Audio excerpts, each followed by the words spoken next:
Welcome back to Matter of Fact and part 2 of our series about a group of women who call themselves the Deportee Wives Club. It takes us to Mérida, Mexico on the Yucatan Peninsula. And it's home to a small but growing community of expats who left America for love, and now they're torn between staying in Mexico with their spouses or returning to the U.S. alone. Our correspondent, Leonie Lacani, continues our coverage from Mérida.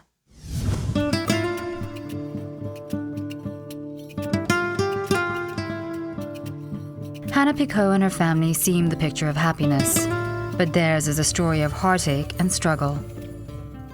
We came over here because we self-deported, that's what they call it. Hannah's husband Ramon had lived and worked in the U.S. for 13 years, but seeking safety and a better life, he entered twice undocumented.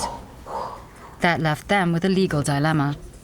We went to a lawyer after we got married, and they told us that in order to fix his papers and become legal and not have to live with that fear anymore, that we would have to leave the country for 10 years. They decided to leave the U.S. voluntarily and sit out the 10-year ban in Mexico. People can be really harsh, and they've said some harsh things to you, like, why marry this man? Why did you get married? There's no heart, there's no compassion for people. They think that, we can just choose who we fall in love with. And if I left here and went back to the U.S., then my kids would be separated from their dad.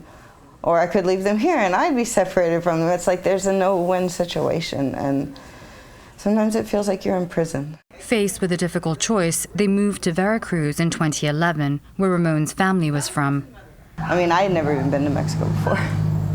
I became extremely depressed. I had no way to contact my family half the time. I couldn't make phone calls. I couldn't get online. So in 2016, the family moved to Mérida.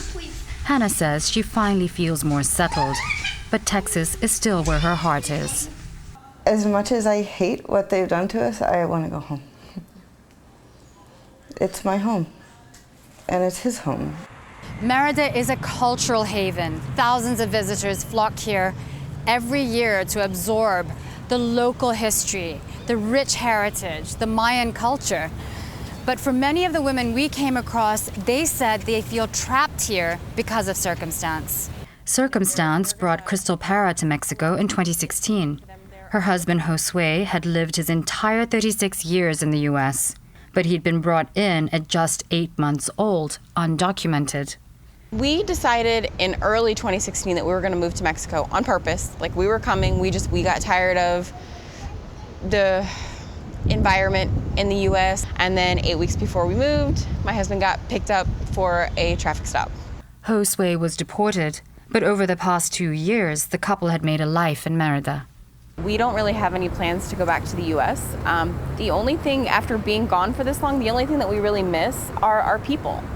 With a comfortable home for her family and a well-paying digital marketing job, Crystal says she wants to share her experiences to help hundreds of women like her, using online support groups like South of the Border Sisters or the Deportee Wives Club. How many people are in these groups? There's probably 2,000 of us just in the groups.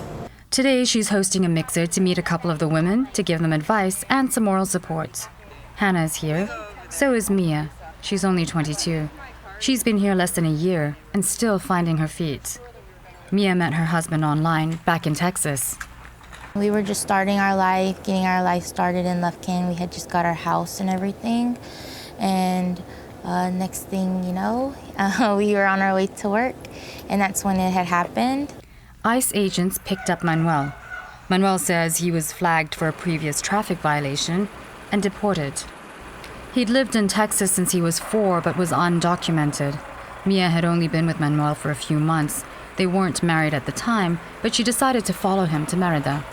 I had to leave my mom, and that was really difficult. It was just really hard to leave my whole life behind me. The cultural adjustments have been hard for both. They plan to figure out Manuel's paperwork so they can go home to Texas, where they both feel they belong. For Matter of Fact, I'm Leonie Lacani in Mérida, Mexico.